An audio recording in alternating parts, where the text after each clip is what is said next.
할렐루야. 이른 새벽 우리 주님 전에 오신 믿음의 성도님들을 환영하고 축복합니다. 북이스라엘의 이 아합 왕의 아들 아하시아 왕이 죽었습니다. 그런데 그에게는 아들이 없었습니다. 그래서 그의 동생 여호람이 그의 뒤를 이어서 왕이 된 것입니다.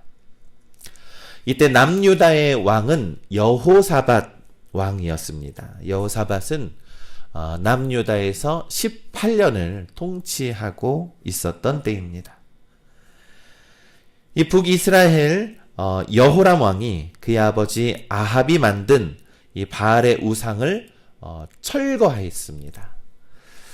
그는 그의 부모처럼 악하지는 않았지만 성경은 그를 여로보암이 이스라엘에게 범하게 한 죄를 따라 행하고 떠나지 아니하였다라고 평가를 하고 있습니다.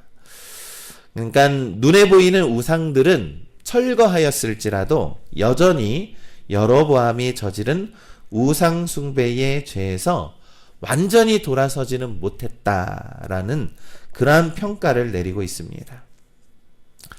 여러분, 눈에 보이는 우상이 철거되었다고 이 마음에 있는 우상까지 철거된 것은 아니라는 것이죠.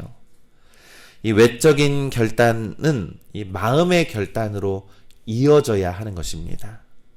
이 눈에 보이는 우상을 철거할 때에 마음속에 세워진 수많은 우상까지도 철저히 철거하려는 결단과 그런 믿음, 그런 것을 실행으로 옮겨야 한다라는 것이죠.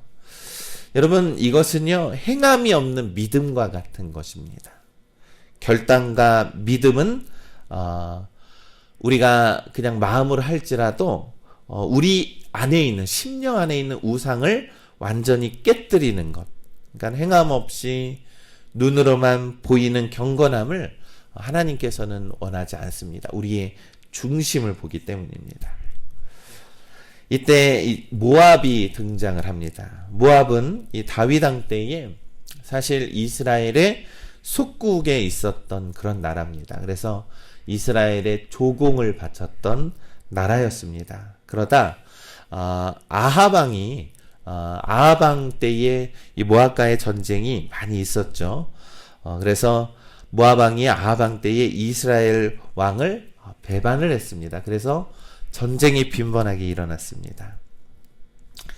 이에 이스라엘 왕 여호람은 유다 왕 여호사밧에게 사절을 보내서 함께 우리 모압을 제압하자라고 동맹을 이렇게 제안을 합니다. 그래서 여호사밧은 기꺼이 함께 하겠다라고 승낙을 한 것이죠. 그래서 열왕기하 3장 7절의 말씀에 유다 왕 여호사밧에게 사신을 보내서 이르되 모압 왕이 나를 배반하였으니 당신은 나와 함께 가서 모압을 치시겠느냐 하니 그가 이르되 내가 올라가리이다. 나는 당신과 같고 내 백성은 당신의 백성과 같고 내 말들도 당신의 말들과 같으니이다 하는지라. 그런데 이때 여호람은 여호사밧에게 한 가지를 물었습니다. 자, 그러면 우리 모압을 치러 갈 텐데 어느 길로 가는 것이 좋겠느냐라고 물었습니다. 이 모압으로 가는 길은 두 가지의 길이 있었습니다. 하나는 요단강을 건너서 모압 북쪽으로 가는 길이 있었고요. 또 하나는 이 남단으로 돌아서 에돔을 지나 이 모압 남쪽으로 들어가는 길이 있습니다. 그런데 여호사밧은 이 두 길 중에 에돔 광야 길로 가는 것이 좋겠다라고 말을 합니다. 아마도 이 여호사밧 왕은 이 공격로가 이 산이 많고 좀 험한 지역이 상대적으로 상대방이 경계가 소홀할 것이다라고 판단을 한 것이죠. 그리고 또한 그쪽으로 가다 보면 이 유다의 속국이 있었어요. 바로 에돔입니다. 이 에돔의 군대도 동참할 수 있으니까 이곳으로 가는 것이 여러 가지로 좋겠다라고 계산을 한 것입니다.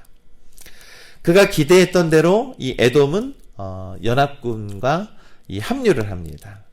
그러나 그 길에 생각지 못했던 난관을 부딪히게 됩니다. 무엇이었냐면 7일 동안 행군하던 중에 물이 다 떨어져 버린 것이죠. 전쟁에서 물이 떨어지면은 사실 굉장히 큰 일입니다. 이 절망적인 상황에 놓였습니다. 그래서 여호람은 난관에 봉착하자 하나님께 이 자신들을 모압의 손에 넘기려 한다. 아이고, 하나님이 우리를 이 전쟁에서 패하게 하겠구나라고 탄식했습니다. 그러면서 하나님을 원망하는 겁니다. 이 하나님께서 자신들을 이리로 이끌어 이 모압의 손에 넘기려 하니 하나님께 그 모든 책임을 이 이스라엘 왕 여호람은 하나님께 이렇게 막 책임하고 탓하고 그랬던 것입니다. 그때 유다 왕 여호사밧은 이 한 가지 생각을 떠올립니다. 이 상황을 하나님께 물을 만한 선지자가 어디 없느냐, 이 상황을 누구에게 물어보겠느냐라고 하니 그들 중에 엘리사를 한번 만나보라라고 하는 그런 대답을 얻은 것이죠. 여러분, 엘리사는 여전히 우상 숭배에 대해서 여전히 돌아서지 못한 이 여호람의 모습을 지적하면서 부족함에도 하나님의 뜻을 따르려고 하는 유다 왕 여호사밧이 아니었다면 아마 이스라엘 여호람은 아마 심판을 받았을 것입니다. 그러나 그럼에도 불구하고 이 유다 왕 여호사밧이 그럼에도 불구하고 하나님을 조금 더 의지하는 모습을 보였기 때문에 엘리사가 그들에게 예언을 해 주었다라는 것이죠. 엘리사가 이렇게 예언을 합니다. 이 계곡에 도랑을 많이 팔아. 그리고 또한 주님께서 말씀하시기를 너는 바람이 부는 것도 보지 못하고 비가 내리는 것도 보지 못하겠지만 이 계곡은 물로 가득 차게 될 것이며 너희와 너희 가축과 짐승이 그 물을 마시게 될 것이다. 그렇습니다. 이런 일쯤은 하나님 보시기에는 정말 너무나도 가벼운 일이죠. 정말로 하나님의 그러한 권능을 엘리사는 누구보다도 잘 알고 있는 선지자였습니다.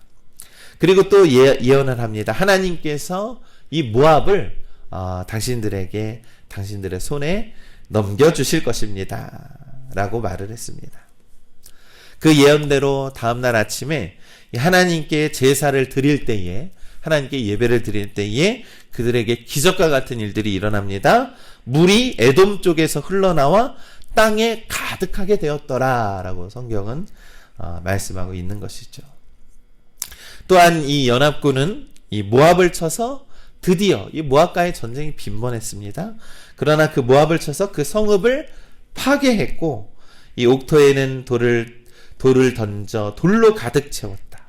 그래서 물이 나는 샘을 모두 메웠고 좋은 나무를 모두 쓰러뜨렸으며 하나님께서 모압을 이스라엘과 유다의 군대에 넘겨주었다라고 성경은 기록하고 있습니다.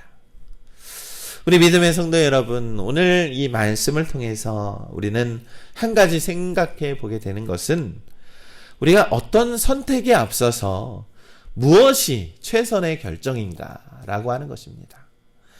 여러분, 이스라엘 왕 여호람은요, 이 어떠한 상황과 절망적인 순간 속에서 어떻게 합니까? 하나님을 원망하고 하나님을 탓했다라는 것입니다. 또한 유다 왕 여호사밧도 사실 하나님의 흡족한 선택을 한 건 아닙니다. 이 양국의 우호를 위해서 이 출장을 했지만 모압을 제압할 수 있을 것이다라고 이 유다 왕도 계산을 했던 사람이에요. 우리가 이렇게 해서 가서 에돔하고 연합을 해서 하면은 반드시 이기겠지라고 자기들이 계산을 했어도 정말로 무리 없는 그러한 난감한 속에서는 어떻게 할 줄 모르는 그러한 계산적인 사람이었다라는 것입니다. 중요한 선택 앞에서 이들은요, 자신의 계산과 자신의 생각으로 하나님을 탓하고 하나님을 원망했다라는 것입니다. 또한 하나님을 먼저 떠올리지 않았다라는 것입니다. 우리 믿음의 성도 여러분, 사실 우리들의 모습도 크게 다르지가 않습니다. 어떠한 선택 앞에서 우리는 처음 반응은 자신이 할 수 있는 모든 것을 먼저 계산을 한다라는 거예요.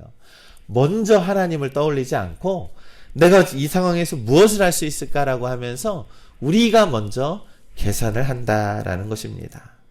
그것이 아무런 소용이 없을 때 그제서야 비로소 하나님을 찾고 하나님께 부탁할 때가 더 많이 있지 않습니까?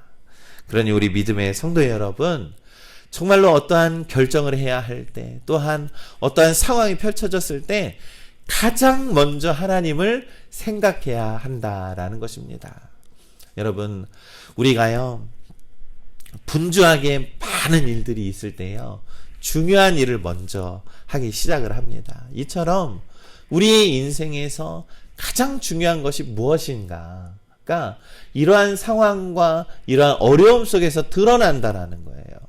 그러니까 우리의 믿음이 정말로 난감하고 어려운 상황 속에서 하나님을 중심에 두고 하나님을 먼저 떠올리는 우리 믿음의 성도님들 되시기를 간절히 소망합니다. 하나님을 믿고 의지할 때에 하나님은 정말로 없던 물도 풍성하게 내리시는 그러한 권능의 하나님이심을 우리가 믿는 것입니다. 하나님의 인도하심을 구하고 우리의 책임을 정말로 막 우리의 책임과 우리의 계산과 우리의 생각으로 막 몸부림치면서 그렇게 괴로워하면서 힘들어하지 마시고 온전히 우리의 최선은 하나님이라는 것을 생각하셔서 가장 우선순위에 하나님을 먼저 두시고 하나님을 향한 중심의 선택을 하시기를 간절히 소망합니다. 하나님은 이런 우리의 최선을 통해서 후회함이 없도록 우리의 인생을 이끌어가 주신다라는 것입니다. 그러니 주님을 믿으십시오. 하나님을 믿으십시오. 다른 것 아무 소용 없습니다. 오직 예수만이 전부가 되는 그러한 삶, 그리고 하나님이 가장 우선이 되는 그러한 믿음의 삶을 살아내시는 우리 팔복영광교회의 우리 믿음의 성도님들 되시기를 주님의 이름으로 간절히 축원합니다.